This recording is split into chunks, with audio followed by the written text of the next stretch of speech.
Great video. Mike, it's always a pleasure to see you. Thank you so much for being here today.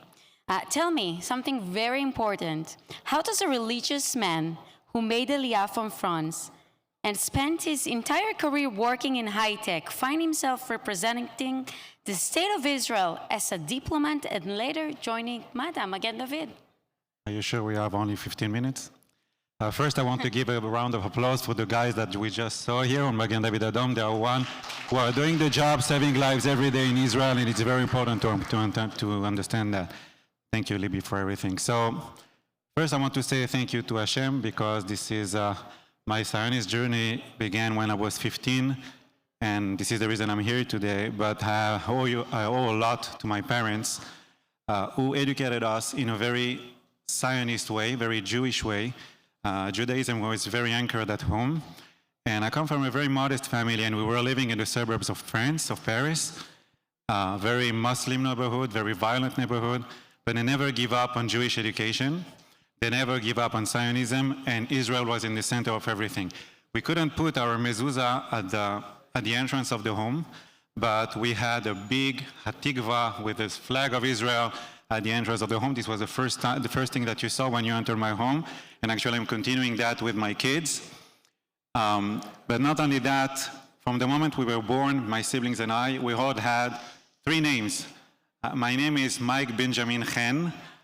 Mike has a secular name, Benjamin for my late grandfather, Zichrono Livracha, and Chen for the moment we will make Aliyah. So the Aliyah was very, very well anchored in our personality. And at the age of 15, I pushed my parents, and I decided that I want to go to the IDF to serve. I wanted to be in the Golani Brigade. It didn't work. I was in the Nachal. Maybe at the time I was not tanned enough to be in the Golani Brigade. And I started in the Nachal. And the Zionist journey accompanied me during all my life. When I finished, I was very analytical. And some of my friends say, Mike, you should study engineering. I was in the electrical and computer engineering department of Ben-Gurion University. And I worked in all facets of technology in Israel, from bitachon, from defense, to telecommunication, data. I had my startup, but something was missing in my heart. I decided that I wanted to do more. And I was volunteering for a lot of things, National Police, Miluim. I met some delegations outside of Israel during my MBA. I was offered a PhD in Harvard, which I refused in order to serve my country. But when I got married in the first year, my wife, Naama, who is here, and luckily enough, she's not with the kids today, because this is what she does when I'm out in the evenings. And she told me, Mike, please have a seat. She was as pregnant as we can be after 1 year. And she told me, Mike, please have a seat. I was the interviewee. She was the interviewer. And she told me, don't you like me or something? It's been 1 year. I never see you. You're always volunteering for everything. And I told her, no, of course. And she just pushed me. She said, make your volunteering your job. This is your vocation. This is what you should do.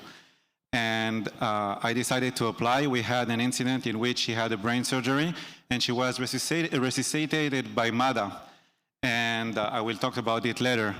And we decided to follow our dreams, to represent the state of Israel. I applied for the Ministry of Foreign Affairs. I was very different at the time.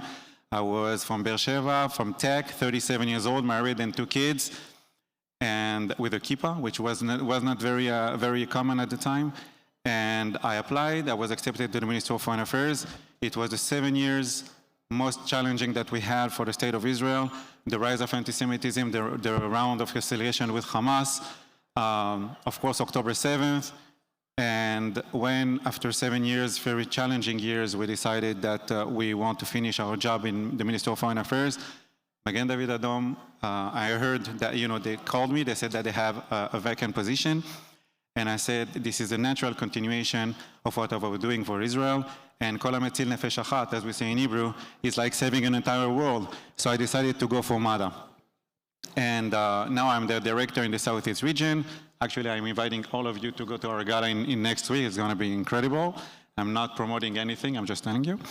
And when I start MADA, you will, why MADA? Because exactly as the IDF is protecting the borders of Israel and the Israelis, MADA is preserving the lives of the Israelis. They are the backbone, the infrastructure of Israeli life, and MADA was created before the State of Israel. MADA was 18 years old when the State of Israel was created. We are 95 years now, saving lives and protecting life in Israel.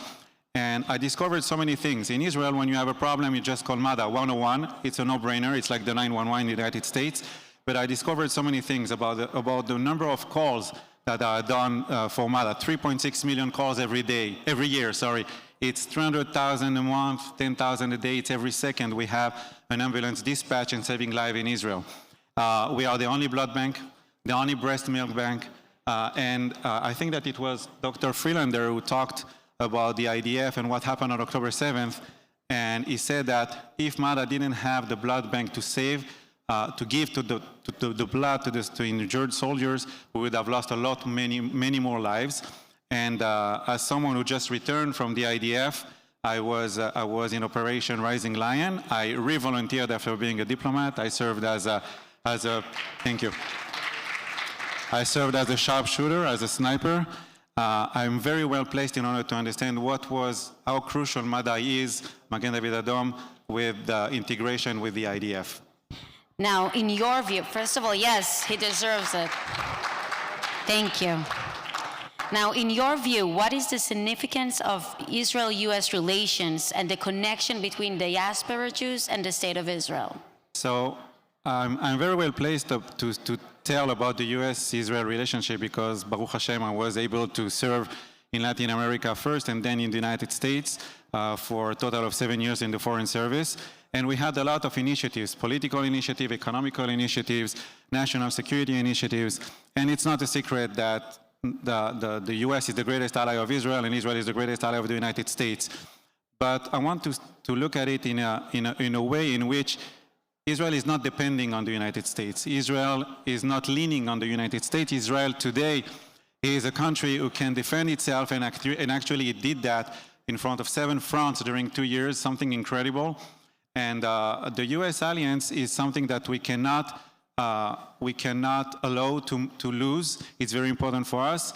And I worked in economics and politics and everything, but I think that now that I joined philanthropy, I'm entering into the phase in which I'm more connected to the hearts. I was connected to all the Jewish communities and non-Jewish communities that support Israel. But through philanthropy, I really rediscovered what can be done. And I think that every one of us here, and we are in an amazing conference by Be'Sheva and the Falik family, of course, and it's very, very important to understand that every one of us has a duty to defend Israel, to stand still. And because, as Shikli said, I think it was during the Shabbat, that is Minister Shikli, we are very well acquainted. I had the privilege to collaborate with him. And he said that his job is 2 things, Sur Mera v'Asetov. Asetov, the Jewish education, everybody has to need to be educated in a Jewish manner, to understand the belonging to the nation of Israel, but also Sur Mera, to defend ourselves against anti-Semitism. Asbara is not something that we can afford to say anymore. This is not Asbara. This is the 8th front. We've fought in 7 fronts. This is the 8th front, and we have to stand tall against Qatar and Turkey and the Muslim Brotherhood and anyone who wants to annihilate us. And I think this is our duty to do so, every one of us here. Yes. So in the last minute that we have, what are your future goals in MADA and in general? My future goals will be very aligned with the people in this room to continue doing good for Israel, if you look at from a broader perspective. But I think that in terms of MADA, I want to deepen the relationship, the collaboration with the government here. We already have Atzala South Florida, who is using our dispatch system, but I want to, in technology, because we have the most sophisticated dispatch system in the world, we want to, I know technology, I worked in technology for 11 years, I want to be able to continue with it, to collaborate, but also to raise the awareness of what is MADA. This is the backbone, this is the infrastructure of saving lives in Israel, and exactly as the IDF is doing, we are doing the same in saving lives. It's very important. I'm not talking only about donation, I'm talking about supporting us, raising the awareness, and I want to thank every one of us, every one of you here for being present. Thank you. Driquez, thank you so much for being here. Thank you.